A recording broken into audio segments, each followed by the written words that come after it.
ಇದಕ್ಕೆ ಇಂದಿನ ಎಪಿಸೋಡ್ ಅಲ್ಲಿ ಕಾವ್ಯ ತುಂಬಾನೇ ಫೋನಲ್ಲಿ ಮಾತಾಡ್ತಿದ್ದಾಳೆ. ಕಾವ್ಯ ಇಗ್ನೋರ್ ಮಾಡ್ತಾ ಇದ್ದಾಳೆ ಅಂತ ರಾಕೇಶ್ ಫೀಲ್ ಆಗೋದು, ಕಾವ್ಯ ರೂಮಿನಿಂದ ಹೊರಗಡೆ ಬಾರದೇ ಇರುವುದು, ಊಟ ಕೂಡ ರೂಮ್ ಒಳಗೆ ಕಳಿಸ್ಕೊಡಿ ಅಂತ ಕಾವ್ಯ ಹೇಳೋದು ಕುಸುಮನಿಗೆ ತುಂಬಾ ಸಂದೇಹ ಬಂತು.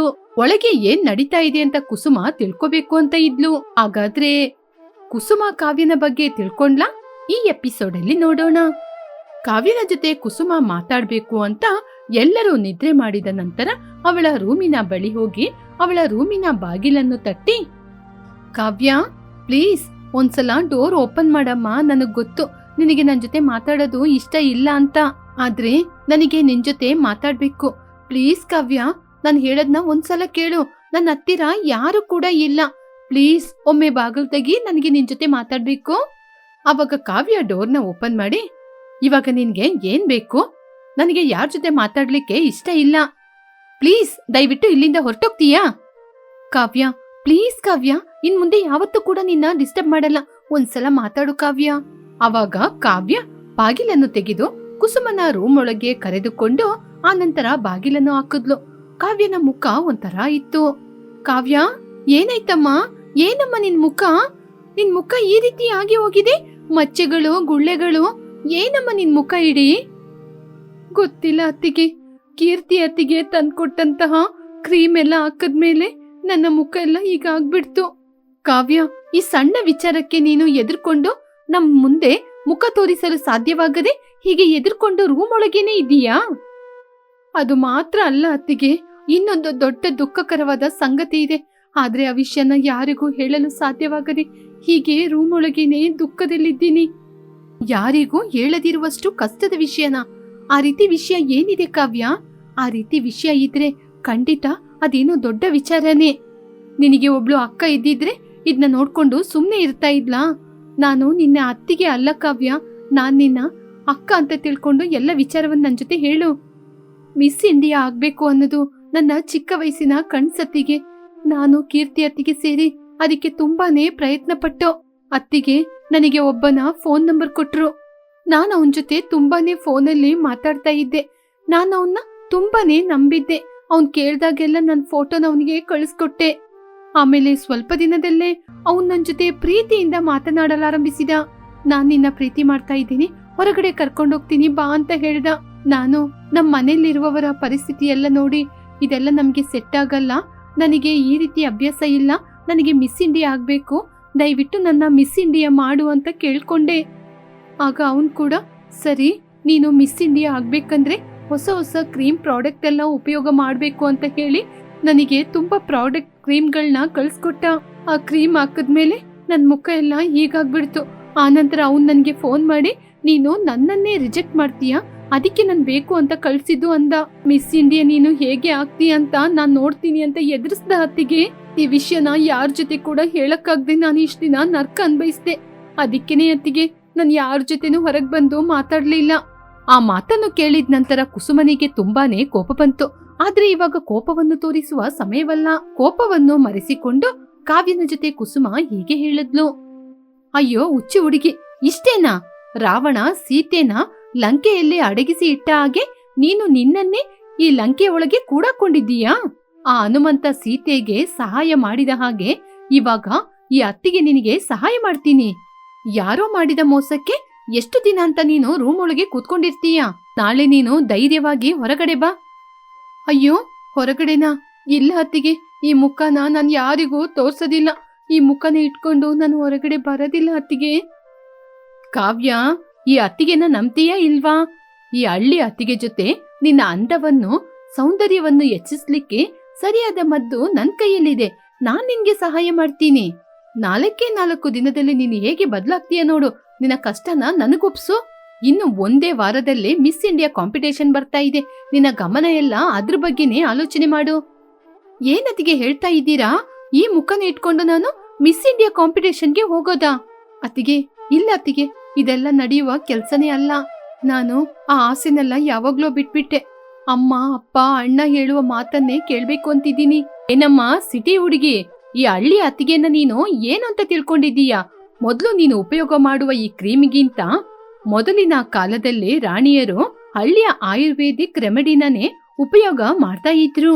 ನೀನು ಯಾವಾಗ್ಲೂ ಹಣ ಇರುವ ನಿಮ್ಮ ಅತ್ತಿಗೆ ಮಾತು ಮಾತ್ರ ಅಲ್ಲಮ್ಮ, ಈ ಹಳ್ಳಿ ಅತ್ತಿಗೆ ಮಾತು ಕೂಡ ಕೇಳ್ಬೇಕು. ನಾನು ಎಲ್ಲರ ಹಾಗೆ ಹೇಳದಿಲ್ಲ, ಮಾಡಿ ತೋರಿಸ್ತೀನಿ. ನೀನು ಏನು ಆಲೋಚನೆ ಮಾಡದೆ ಮಲಗಿ ನಿದ್ರೆ ಮಾಡು. ನಿನಗೆ ಶುಭರಾತ್ರಿ. ನಿನ್ನ ಭಾಷೆಯಲ್ಲಿ ನಿನಗೆ ಗುಡ್ ನೈಟು ಅಂತ ಹೇಳಿದಾಗ ಇಬ್ಬರು ನಗ್ತಾ ಇದ್ರು. ಹಾಗೆ ಹೇಳಿ ಕುಸುಮ ಹೊರಟ್ಲು. ಆದ್ರೆ ಕುಸುಮನಿಗೂ ಕಾವ್ಯನಿಗೂ ತಿಳಿಯದ ವಿಷಯ ಏನಂದ್ರೆ, ಈ ವಿಷಯವನ್ನೆಲ್ಲ ರಾಕೇಶ್ ಹೊರಗಿನಿಂದ ಕೇಳಿಕೊಂಡ. ಕಾವ್ಯ ಕುಸುಮನಿಗೆ ನೀಡಿದ ಧೈರ್ಯವನ್ನು ನೋಡಿ, ನೀನು ಎಷ್ಟು ಒಳ್ಳೆಯವಳು ಕುಸುಮ. ಇಷ್ಟು ದಿನ ಎಲ್ಲರೂ ನಿನ್ನ ಹೊಗಳ್ತಾ ಇದ್ದಾಗ ಯಾಕೆ ಅಂತ ನಾನು ಅರ್ಥ ಮಾಡ್ಕೊಳ್ಳಿಲ್ಲ. ನನ್ನ ತಂಗಿಗೆ ಹೀಗೆ ಧೈರ್ಯವನ್ನು ತುಂಬಿದ ನಂತರ, ಅವಳ ಮುಖದಲ್ಲಿ ನಗುವನ್ನು ನೋಡಿದ ನಂತರ ನೀನು ಎಷ್ಟು ಒಳ್ಳೆಯವಳು ಅಂತ ಇವಾಗ ಅರ್ಥ ಆಗ್ತಾ ಇದೆ. ಎದುರಿಗೆ ಬಂದು ನನ್ನಿಂದ ಕ್ಷಮೆ ಕೇಳಲು ಸಾಧ್ಯವಾಗದಿದ್ರೂ ಕೂಡ ಇಷ್ಟು ದಿನ ನಿನ್ನ ವಿಚಾರದಲ್ಲಿ ನಾನು ತಪ್ಪು ಮಾಡಿದಿಕ್ಕೆ ನಾನು ನಾಚಿಕೆ ಪಡ್ತಿದ್ದೀನಿ. ಐ ಆಮ್ ಸಾರಿ ಕುಸುಮ. ಹಾಗೆ ಹೇಳಿ ಅಲ್ಲಿಂದ ಹೊರಟು ಹೋದ. ಮರುದಿನ ಬೆಳಿಗ್ಗೆ ಕಾವ್ಯ ಧೈರ್ಯವಾಗಿ ರೂಮಿನಿಂದ ಹೊರಗಡೆ ಬಂದ್ಲು. ಅವಳ ಮುಖವನ್ನು ನೋಡಿ ಮನೆಯಲ್ಲಿ ಇರೋರೆಲ್ಲ ಏನೋ ನಡೆಯದ ಹಾಗೆ ಸಾಧಾರಣವಾಗಿ ವರ್ತನೆ ಮಾಡಿದ್ರು. ಅದನ್ನು ನೋಡಿ ಕಾವ್ಯ ಆಶ್ಚರ್ಯಪಟ್ಲು. ಎಲ್ಲರೂ ನನ್ನ ನೋಡಿ ನಾರ್ಮಲ್ ಆಗಿ ಯಾಕೆ ಬಿಹೇವ್ ಮಾಡ್ತಾ ಇದ್ದೀರಾ? ಇಷ್ಟು ದಿನ ಯಾಕೆ ಹೊರಗಡೆ ಬಂದಿಲ್ಲ? ನಿನ್ ಮುಖ ಏನಾಯ್ತು ಅಂತ ಏನೂ ಕೇಳಲ್ವಾ? ನಿನ್ ಮುಖಕ್ಕೆ ಏನಮ್ಮ ಆಯ್ತು? ಚೆನ್ನಾಗಿ ತಾನೇ ಇದ್ದೀಯಾ? ಏನ್ ಕೌಸಲ್ಯ, ಮಗಳ ಮುಖದಲ್ಲಿ ಏನಿದೆ? ಚೆನ್ನಾಗಿದ್ದಾಳೆ ತಾನೇ? ಮತ್ತೆ ನನ್ ಮಗಳು ಮಿಸ್ ಇಂಡಿಯಾ, ಅವಳನ್ನ ನೋಡಿ ಯಾರಾದ್ರೂ ಏನಾದ್ರೂ ಹೇಳ್ತಾರಾ? ಏನೋ ರಾಜೇಶ್ ನಾನು ಹೇಳೋದು?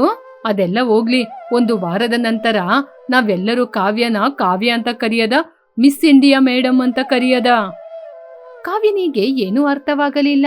ಆವಾಗ ರಾಜೇಶ್, ಕಾವ್ಯ, ನಿನ್ನ ವಿಚಾರ ಎಲ್ಲನೂ ಕುಸುಮ ಎಲ್ರಿಗೂ ಹೇಳಿದಾಳೆ.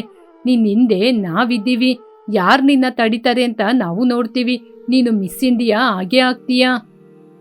ಮನೆಯಲ್ಲಿ ಎಲ್ಲರೂ ಕಾವ್ಯನಿಗೆ ಇಷ್ಟೊಂದು ಸಪೋರ್ಟ್ ಮಾಡುವಾಗ ಅವಳ ಕಣ್ಣಲ್ಲಿ ಕಣ್ಣೀರು. ಎಲ್ಲರೂ ಅವಳ ಬಳಿ ಹೋಗಿ ಅವಳನ್ನು ಸಮಾಧಾನ ಪಡಿಸಿದ್ರು. ಆದ್ರೆ ಕೀರ್ತಿ ಮಾತ್ರ ಏನು ಮಾತನಾಡಲಿಲ್ಲ, ಎಲ್ಲ ನೋಡ್ಕೊಂಡು ನಿಂತಿದ್ಲು. ಸಾಕು ಸಾಕು, ಕಾವ್ಯನ್ ಜೊತೆ ಎಲ್ಲರೂ ಮಾತಾಡಿ ಸಾಕು. ಅವಳನ್ನ ಇನ್ನು ನನ್ ಜೊತೆ ಒಪ್ಪಿಸ್ತೀರಾ ಇಲ್ವಾ? ಹಾಗೆ ಅಂತ ಹೇಳಿ ಕಾವ್ಯನ ಒಂದ್ ರೂಮ್ ಒಳಗೆ ಕರ್ಕೊಂಡೋಗಿ ಅರಿಶಿನ, ಬೇವಿನ ಎಲೆ, ಇನ್ನೂ ಕೆಲವೊಂದು ಮೂಲಿಕೆಗಳ ಪ್ಯಾಕ್ಸ್ ಅನ್ನು ರೆಡಿ ಮಾಡಿ ಅವಳ ಮುಖಕ್ಕೆ ಹಚ್ಚುವುದು ಮಾತ್ರವಲ್ಲದೆ ಅವಳ ಮೈಯೆಲ್ಲ ಹಚ್ಚಿ ಸ್ನಾನ ಮಾಡಿಸಿದ್ಲು. ಕೆಲವೊಂದು ಡಯಟ್ ಫುಡ್ಗಳನ್ನ ಅವಳೇ ಜೊತೆಗಿದ್ದು ಅಡಿಗೆ ಮಾಡಿ ತಿನ್ಸಿದ್ಲು. ತಂಗಿನ ಇಷ್ಟು ಪ್ರೀತಿಯಿಂದ ನೋಡ್ಕೊಳ್ಳೋದ್ನ ನೋಡಿ ರಾಕೇಶಿಗೆ ಕುಸುಮನ ಮೇಲೆ ಪ್ರೀತಿ ಹುಟ್ಟಿತು.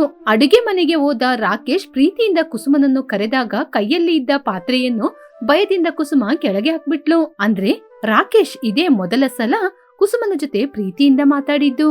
ಕುಸುಮ ಆ ಮಾತುಗಳಿಗೆ ಮರುಳಾಗಿ ರಾಕೇಶನನ್ನು ಕಣ್ಣಿನಲ್ಲಿ ಕಣ್ಣಿಟ್ಟು ನೋಡಲಾರಂಭಿಸಿದ್ಲು. ತುಂಬಾ ಧನ್ಯವಾದಗಳು ಕುಸುಮ.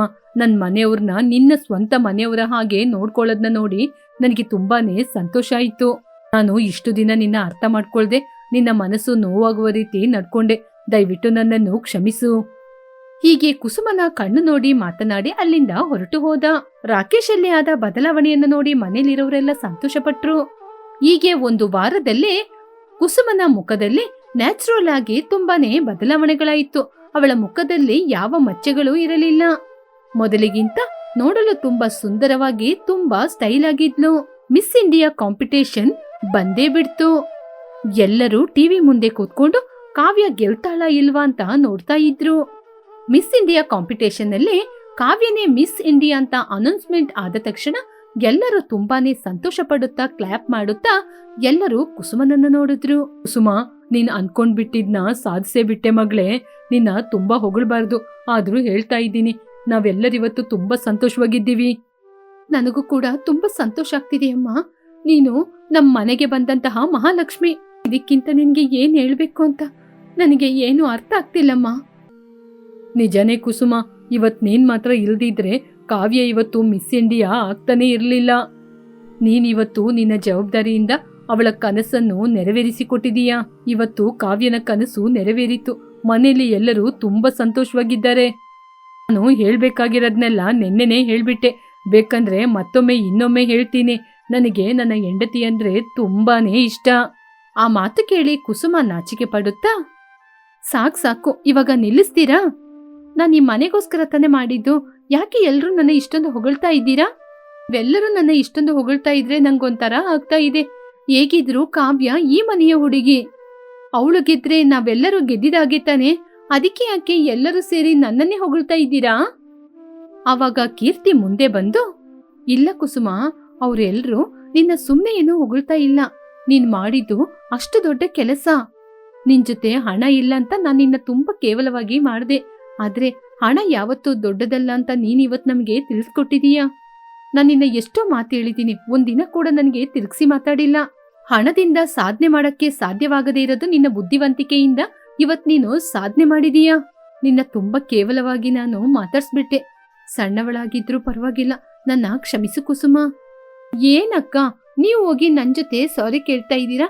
ನೀವು ನನ್ನ ಅಕ್ಕ ಅಲ್ವಾ? ಇದು ನಮ್ಮ ಫ್ಯಾಮಿಲಿ, ಯಾಕೆ ಸಾರಿ ಕೇಳ್ತೀರಾ? ಹಾಗೆ ಹೇಳಿದ ತಕ್ಷಣ ರಾಜೇಶ್, ಬಾ, ಹಣ ಇರುವ ಕೀರ್ತಿ ಕೂಡ ನಮ್ಮ ಹಾಗೆ ಸಾಧಾರಣವಾದ ಮನುಷ್ಯಾಗ್ಬಿಟ್ಲು. ಈ ಮನೆ ಇನ್ಮುಂದೆ ಸಂತೋಷವಾಗಿರುತ್ತೆ. ಹಾಗೆ ಹೇಳಿ ಎಲ್ಲರೂ ಸಂತೋಷವಾಗಿ ಇದ್ರು. ಈ ಕಥೆಯ ನೀತಿ ಏನಂದ್ರೆ, ಗೌರವ ಸಂಪಾದನೆ ಮಾಡ್ಬೇಕು ಅಂದ್ರೆ ಹಣ ಬೇಕಾಗಿಲ್ಲ. ಸ್ವಾರ್ಥ ಇಲ್ಲದೆ ನಾವು ಮಾಡುವ ಒಳ್ಳೆ ಕೆಲ್ಸನೇ ನಮಗೆ ಗೌರವವನ್ನು ತಂದುಕೊಡುತ್ತೆ. ಓಣಗಿರಿ ಎನ್ನುವ ಊರಿನಲ್ಲಿ ಕೌಸಲ್ಯ ತನ್ನ ಕುಟುಂಬದ ಜೊತೆ ವಾಸ ಮಾಡ್ತಿದ್ರು. ತನ್ನ ಮಗನಿಗೆ ಮದ್ವೆ ಮಾಡಿ ವರ್ಷ ಕಳೆಯಿತು. ತನ್ನ ಸೊಸೆಯಾದ ಕೀರ್ತಿ ಮಾಡುವ ಸಣ್ಣ ಸಣ್ಣ ತುಂಟತನಕ್ಕೆ ಏನು ಮಾತನಾಡದೆ ಮೌನವಾಗಿಯೇ ಇದ್ರು. ಸ್ವಲ್ಪ ದಿನಗಳು ಕಳೆದಂತೆ ಬೇಸಿಗೆ ಕಾಲ ಆರಂಭವಾಯಿತು. ಉಸಿರಾಡ್ಲಿಕ್ಕೆ ಸಾಧ್ಯವಾಗದಷ್ಟು ಉಷ್ಣದಿಂದ ಎಲ್ಲರೂ ಕಷ್ಟಪಡ್ತಾ ಇದ್ರು. ಕೌಶಲ್ಯ ಕೂಡ ಬಿಸಿಲಿನ ತಾಪಕ್ಕೆ ಮನೆಯಲ್ಲೇ ಕೂತ್ಕೊಳ್ಳಲು ಸಾಧ್ಯವಾಗದೆ ಮನಸ್ಸೊಳಗೆ ಏನೋ ಆಲೋಚನೆ ಮಾಡುತ್ತಾ, ಹಬ್ಬಬ್ಬಬ್ಬಬ್ಬಾ, ಏನಪ್ಪಾ ಬಿಸ್ಲು ಇದು, ಏನು ಬಿಸ್ಲು, ಈ ಬಿಸ್ಲಿಗೆ ಮನೆಯಲ್ಲಿ ಕೂರ್ಲಿಕ್ಕೆ ಆಗ್ತಾ ಇದೀಯಾ? ನೋಡಮ್ಮ ಕೀರ್ತಿ, ಸ್ವಲ್ಪ ತಣ್ಣೀರ್ ತಗೊಂಬಂದು ನನ್ ಮುಖಕ್ಕೆ ಎರ್ಚು, ಆಗ್ತಾ ಇಲ್ಲ ನನ್ನಿಂದ. ಬರ್ತಾ ಇದ್ದೀನಿ ಅತ್ತೆ, ತಗೊಳ್ಳಿ ಅತ್ತೆ. ಏನತ್ತೆ ನೀವು ಇಷ್ಟೊಂದು ಬಿಸಿ ಆಗ್ತಾ ಇರುವಾಗ ಫ್ಯಾನ್ ಹಾಕದೆ ಕೈಯಲ್ಲಿರುವ ಬಿಸಣಿಕೆಯಿಂದ ಬೀಸ್ಕೊಂಡ್ ಕೂತಿದ್ದೀರಾ? ಫ್ಯಾನ್ ಹಾಕೋಬೋದಲ್ವಾ? ಬೇಸಿಗೆ ಕಾಲ ಬಂದ್ರೆ ಸಾಕು, ಕರೆಂಟ್ ಬಿಲ್ಲು ದಿನದಿಂದ ದಿನಕ್ಕೆ ಜಾಸ್ತಿ ಆಗುತ್ತೆ. ಅದಕ್ಕೇನೆ ಎಷ್ಟೇ ಕಷ್ಟ ಬಂದ್ರೂ ಕೂಡ ಬಿಸಿಯಲ್ಲೇ ಕೂರೋಣ, ಯಾಕೆ ಸುಮ್ನೆ ಕರೆಂಟ್ ಬಿಲ್ ಕಟ್ಟೋಣ ಅಂತ ಇದ್ದೀನಿ. ನಾನ್ ನಿನ್ ಜೊತೆ ಹೇಳಕ್ಕೆ ಮರ್ತೋಯ್ತು. ಸಂಬಂಧಿಕರ ಮದುವೆಗೆ ನಾನು ಊರಿಗೆ ಹೋಗ್ತಿದ್ದೀನಿ, ಬರ್ಲಿಕ್ಕೆ 4 ದಿನ ಆಗುತ್ತೆ. ಅದುವರೆಗೂ ಮನೇನ ಹುಷಾರಾಗಿ ನೋಡ್ಕೋ. ಸರಿ ಅತ್ತೆ, ನೀವು ಹುಷಾರಾಗಿ ಹೋಗಿ ಬನ್ನಿ, ಇಲ್ಲಿ ಎಲ್ಲವೂ ನಾನ್ ನೋಡ್ಕೋತೀನಿ. ಅದಿನ ಸಂಜೆ ಕೌಸಲ್ಯ ಸಂಬಂಧಿಕರ ಮದುವೆಗೆ ಊರಿಗೆ ಹೊರಟೋದ್ಲು. 4 ದಿನಗಳ ನಂತರ ಮನೆಗೆ ಹಿಂತಿರುಗಿ ಬರುವಾಗ ಮನೆ ತುಂಬಾನೇ ತಂಪಾಗಿತ್ತು. ಹಬ್ಬ, ಮನೆಯೊಳಗೆ ಎಷ್ಟೊಂದು ತಂಪಾಗಿದೆ. ಈ 4 ದಿನ ಆ ಮದುವೆ ಮಂಟಪದಲ್ಲಿ ಬಿಸಿನ ನನ್ನಿಂದ ತಡ್ಕೊಳಕ್ಕೆ ಆಗಿಲ್ಲ. ಮನೆಗ್ ಬಂದ್ಮೇಲೆ ನೆಮ್ಮದಿಯಾಗಿದೆ. ನಾನು ಮದುವೆಗೆ ಹೋಗಕ್ಕೆ ಮುಂಚೆ ಮನೆ ಇಷ್ಟೊಂದು ತಂಪಾಗಿರ್ಲಿಲ್ವೇ? ದಿನದಿಂದ ದಿನಕ್ಕೆ ಬಿಸಿಲು ಜಾಸ್ತಿ ಆಗಿದ್ರೆ ಮನೆಯೊಳಗೆ ಇಷ್ಟೊಂದು ತಂಪು ಹೇಗೆ ಬಂತು ಅಂತ ನೋಡ್ತಾ ಇದ್ದಂಗೆ ಕೀರ್ತಿ ಬಂದ್ಲು. ಅತ್ತೆ ಬಂದ್ರಾ? ಮದುವೆ ಹೇಗಿತ್ತು? ಮದುವೆ ಎಲ್ಲ ಚೆನ್ನಾಗಿ ಮುಗೀತು. ಹೌದು, ಹೊರಗಡೆ ಇಷ್ಟೊಂದು ಬಿಸಿಲು ಜಾಸ್ತಿ ಇರುವಾಗ ನಮ್ ಮನೆ ಮಾತ್ರ ಇಷ್ಟೊಂದು ತಂಪಾಗಿದೆ. ನಮ್ ಮನೆ ಇಷ್ಟೊಂದು ತಂಪಾಗಿರಲು ಏನೇ ಕಾರಣ? ಚೆನ್ನಾಗಿದೆ ಕಣೆ. ಓ ಅದಾ ಅತ್ತೆ, ಒಮ್ಮೆ ಮೇಲೆ ನೋಡಿ, ನಮ್ ಮನೆಯಲ್ಲಿ ನಾನು ಸೆಂಟ್ರಲ್ ಎಸಿನ ಫಿಕ್ಸ್ ಮಾಡಿದೀನಿ, ಅದಕ್ಕೆ ಇಷ್ಟೊಂದು ತಂಪು. ಆ ಮಾತನ್ನು ಕೇಳಿದ ತಕ್ಷಣ ಕೌಸಲ್ಯನ ಎದೆ ಬಡಿದಂತಾಯಿತು. ಅಯ್ಯೋ ಹಾಳಾದವಳೆ, ನಾನು ಕರೆಂಟ್ ಬಿಲ್ನ ಹೇಗೆ ಕಡಿಮೆ ಮಾಡೋದು ಅಂತ ನೋಡ್ತಾ ಇದ್ರೆ ನೀನು ಮನೆಗೆ ಎಸಿನ ಫಿಕ್ಸ್ ಮಾಡಿದೀಯಾ? ಕರೆಂಟ್ ಬಿಲ್ ಜಾಸ್ತಿ ಆಗುತ್ತೆ ಕಣೆ. ಇನ್ನು ಏನತ್ತೆ ಮಾಡೋದು? ನೀವು ಹೋದ್ಮೇಲೆ ಬಿಸಿಲು ಜಾಸ್ತಿ ಆಗ್ಬಿಡ್ತು. ನನ್ನಿಂದ ಎಸಿ ಇಲ್ದೆ ಈ ಮನೇಲಿ ಇರ್ಲಿಕ್ಕೆ ಆಗಲ್ಲತ್ತೆ. ಕೆನೆ ಮನೆಗೆ ಎಸಿನ ಫಿಕ್ಸ್ ಮಾಡಿದೀನಿ. ಇವಾಗ ನೋಡಿದ್ರ ಮನೆ ಎಷ್ಟೊಂದು ತಂಪಾಗಿದೆ ಅಂತ. ಅಡಿಗೆ ಮನೆಯಲ್ಲಿ ಅಡಿಗೆ ಮಾಡುವಾಗ ಎಷ್ಟೊಂದು ಸೆಕೆ ಆಗ್ತಾ ಇತ್ತು, ಅದಕ್ಕೆ ಅಲ್ಲಿ ಕೂಡ ಒಂದು ಎಸಿನ ಫಿಕ್ಸ್ ಮಾಡಿದೀನಿ. ಎಷ್ಟೊತ್ತು ಬೇಕಾದ್ರೂ ವಿಧ ವಿಧವಾಗಿ ಅಡಿಗೆ ಮಾಡಿ ತಿನ್ಬೋದು. ಇದೇನಮ್ಮ ಮಾಯೆ, ಅಡುಗೆ ಮನೆಯಲ್ಲಿ ಕೂಡ ಎಸಿನ ಫಿಕ್ಸ್ ಮಾಡ್ತಾರಾ? ಕೌಸಲ್ಯ ಪಟ್ಟಂತ ಅಡುಗೆ ಮನೆಗೆ ಹೋಗಿ ನೋಡಿದ್ಲು. ಅಲ್ಲಿ ಎಸಿ ಇರೋದ್ರಿಂದ ಅಡುಗೆ ಮನೆ ತಂಪಾಗಿತ್ತು. ಹೋಯ್ತು, ಇಷ್ಟು ದಿನ ನಾನು ಕೂಡಿಟ್ಟಿದ್ದೆಲ್ಲ ಹೋಯ್ತು. ಏನಮ್ಮ ಮಹಾರಾಣಿ, ನಿನಗೆ ಅಡುಗೆ ಮನೆಯಲ್ಲಿ ಅಡುಗೆ ಮಾಡ್ಲಿಕ್ಕೆ ಎಸಿ ಬೇರೆ ಬೇಕಾ? ಇನ್ನು ಏನೆಲ್ಲ ಮಾಡ್ಬೇಕು ಅಂತ ಬಂದಿದ್ಯಾ ಕಣೆ? ಹೌದು, ಇದ್ನೆಲ್ಲ ಯಾರನ್ನ ಕೇಳಿ ಮಾಡ್ದೆ ಕಣೆ? 4 ದಿನ ನನ್ ಮನೆಯಲ್ಲಿಲ್ಲ, ನನ್ ಬರಷ್ಟರಲ್ಲಿ ನಿನ್ನಿಷ್ಟಕ್ಕೆ ಎಲ್ಲನೂ ಬದಲಾಯಿಸಿದೀಯಾ? ಅತ್ತೆ ಯಾಕತ್ತೆ ಸುಮ್ನೆ ನನ್ನ ಬೈತಿದ್ದೀರಾ? ನಾನು ಒಬ್ಳಿಗೋಸ್ಕರ ನನ್ನ ಮನೇಲಿ ಎಸಿ ಫಿಕ್ಸ್ ಮಾಡ್ದೆ. ನೀವೆಲ್ಲರೂ ಚೆನ್ನಾಗಿರ್ಬೇಕು ಅಂತ ತಾನೇ ಮನೇಲಿ ಎಸಿ ಫಿಕ್ಸ್ ಮಾಡಿದ್ದು. ನಾನು ಬಾತ್ರೂಮಲ್ಲಿ ಎಸಿನ ಫಿಕ್ಸ್ ಮಾಡಿಸಿಲ್ಲ, ನಮ್ಮ ಒಳಿತಿಗೋಸ್ಕರ ತಾನೇ ಅಲ್ಲಿ ಮಾಡಿಸಿಲ್ಲ. ನಾನು ತುಂಬಾ ಮಾಡಿದ್ರೆ ಅಲ್ಲೂ ಫಿಕ್ಸ್ ಮಾಡಿರ್ಬೋದು. ಇನ್ನು ಬಿಟ್ರೆ ಬಾತ್ರೂಮಲ್ಲೂ ಎಸಿನ ಫಿಕ್ಸ್ ಮಾಡ್ತೀಯ? ನಿನ್ನ ಹೀಗೇನೆ ಬಿಟ್ರೆ ಸರಿಯಾಗಲ್ಲ. ನೀನ್ ಇವಾಗ್ಲೇ ಹೊರಟು ನಿನ್ ತಾಯಿ ಮನೆಗೆ ಹೋಗೆ. ನಾನ್ ಮನೆಗ್ ಹೋಗ್ಬೇಕಾ? ನಾನ್ ಯಾಕತ್ತೆ ಮನೆಗ್ ಹೋಗ್ಬೇಕು? ನಿಮ್ಮ ಹಾಗೇನೆ ಈ ಮನೆಗೆ ನಾನು ಒಬ್ಳು ಸೊಸೆಯಾಗಿ ಬಂದಿದ್ದು. ನೀವು ನನ್ನ ಬಲವಂತ ಮಾಡಿ ಕಳ್ಸಿದ್ರೆ ನನ್ನ ಲಾಯರ್ ಚಿಕ್ಕಪ್ಪನಿಗೆ ಫೋನ್ ಮಾಡ್ತೀನಿ. ಮೊದ್ಲೇ ಬಿಸಿಲು ಜಾಸ್ತಿ ಇದೆ ಅಂತ ಬಿಸಿಲಲ್ಲಿ ನೀವು ಜೈಲಲ್ಲಿ ಇದ್ರೆ ಚೆನ್ನಾಗಿರುತ್ತಾ? ಅಂದ್ರೆ ನನಗೆ ಎಷ್ಟೊಂದು ಗೌರವ. ಇವಾಗ ಹೇಳಿ, ನೀವು ನನ್ನ ಈ ಮನೆಯಿಂದ ಹೊರಗೆ ಕಳಿಸ್ತೀರಾ? ಅಯ್ಯೋ ಹಾಳಾದವಳೆ, ಇವಳ ಚಿಕ್ಕಪ್ಪ ಲಾಯರ್ ಅಂತ ಎಷ್ಟು ಸಲ ಹೇಳಿ ಹೇಳಿ ನನ್ನ ಭಯಪಡಿಸ್ತಾಳೆ. ಇವಳಿಗೆ ಇಷ್ಟ ಬಂದಂಗೆ ಇವಳು ಮಾತ್ರ ನಡೆಯೋದಲ್ದೆ ನನ್ನನ್ನು ಎದುರಿಸ್ತಾಳೆ. ಏನತ್ತೆ ನಿಮ್ಮೊಳಗೆ ನೀವೇ ಮಾತಾಡ್ಕೋತಾ ಇದ್ದೀರಾ?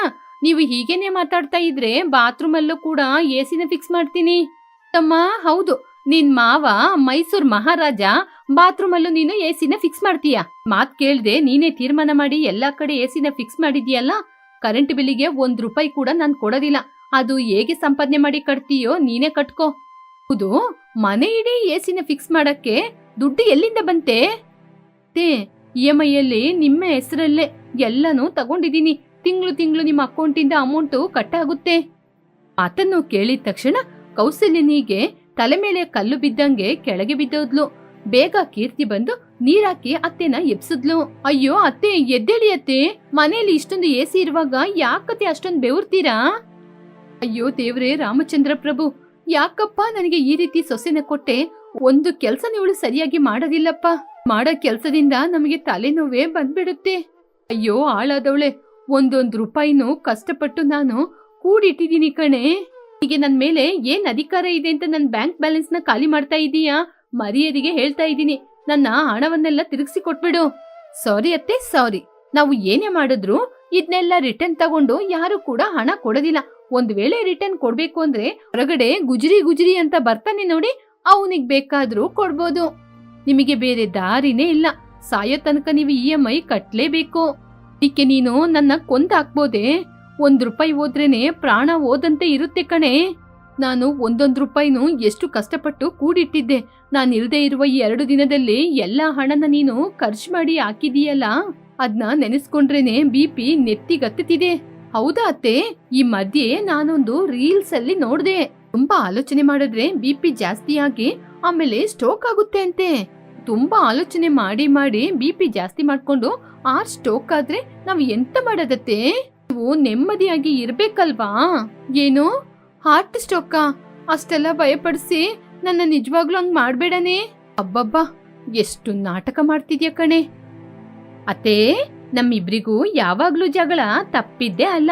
ಇವಾಗಷ್ಟೇ ಬಂದಿದ್ದೀರಾ, ನಿಮ್ ರೂಮಿಗೆ ಹೋಗಿ ಆರಾಮವಾಗಿ ಸ್ವಲ್ಪ ಹೊತ್ತು ರೆಸ್ಟ್ ಮಾಡಿ ಅತ್ತೆ.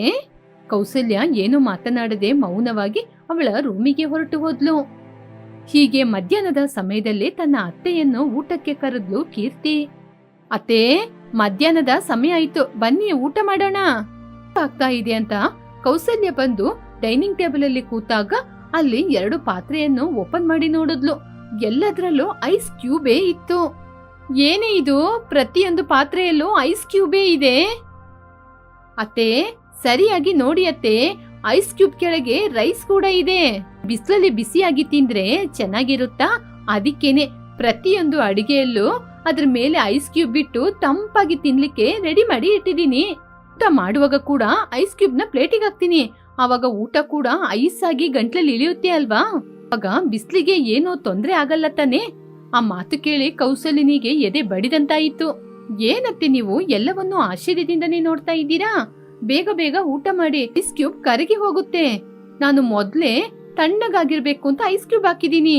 ನಿಮಗೆ ಐಸ್ ಕ್ಯೂಬ್ ತಿಂದು ಅಭ್ಯಾಸ ಇಲ್ಲ ಅಲ್ವಾ? ಐಸ್ ಕ್ಯೂಬ್ ಅಲ್ಲೇ ವೆರೈಟಿ ಫುಡ್ ಮಾಡಿ ನಾನ್ ನಿಮ್ಗೆ ಕೊಡ್ತೀನಿ. ಅಮ್ಮ ತಾಯೇ, ಹುಚ್ಚು ಪ್ರಯೋಗವನ್ನು ನನ್ ಮೇಲೆ ಪ್ರಯೋಗ ಮಾಡ್ಬೇಡ. ಇನ್ನು ಸ್ವಲ್ಪ ದಿನ ನಾನು ಜೀವಂತವಾಗಿರ್ಬೇಕು ಅಂತ ಆಲೋಚನೆ ಮಾಡ್ತಿದ್ದೀನಿ. ಐಸ್ ಕ್ಯೂಬ್ ಅನ್ನೆಲ್ಲ ಸೈಡಲ್ಲಿಟ್ಟು ಊಟವನ್ನು ಮಾಡ್ತಾ ಇದ್ಲು ಕೌಶಲ್ಯ.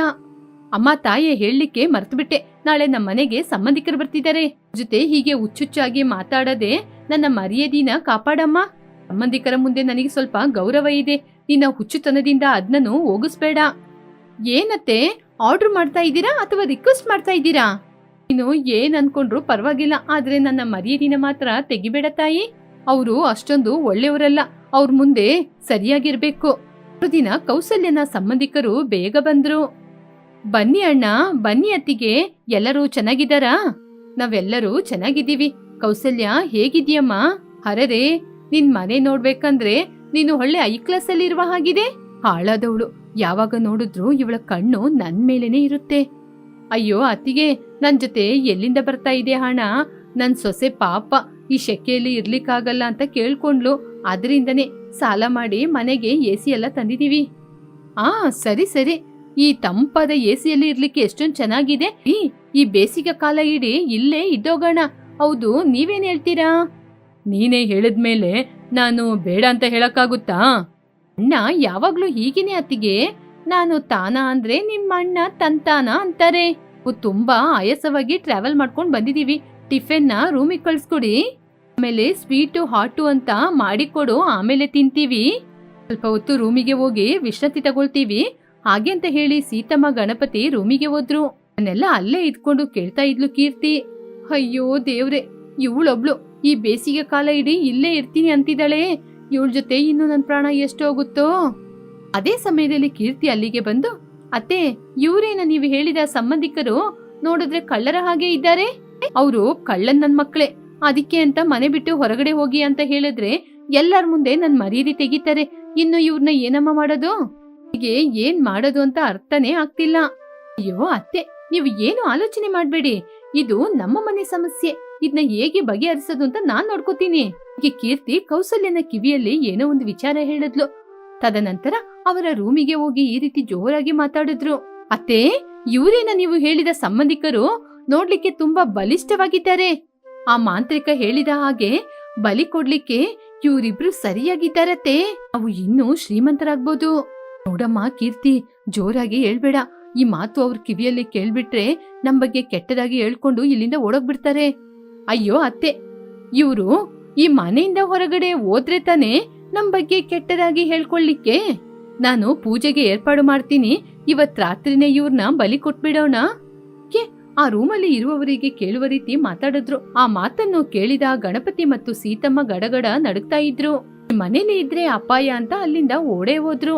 ಮನೆಯಿಂದ ಓಡಿ ಹೋಗಿದ್ದನ್ನು ನೋಡಿ ಕೀರ್ತಿ ಕೌಸಲ್ಯ ನಗ್ತಾ ಇದ್ರು. ನೀನು ಎಷ್ಟೇ ತುಂಟತನದಿಂದ ನಡ್ಕೊಂಡ್ರು ಕೂಡ ಇವತ್ತು ನಿನ್ನ ಬುದ್ಧಿವಂತಿಕೆಯಿಂದ ಮನೆಗೆ ಒಳ್ಳೇದಾಗುವ ರೀತಿ ನಡ್ಕೊಂಡಿದೀಯಾ. ಹೀಗೆ ಕೌಸಲ್ಯ ತನ್ನ ಸೊಸೆಯನ್ನು ಮೆಚ್ಚಿಕೊಂಡ್ಲು. ಅದನ್ನು ನೋಡಿ ಕೀರ್ತಿ ಕೂಡ ತುಂಬಾ ಸಂತೋಷ ಪಟ್ಲು.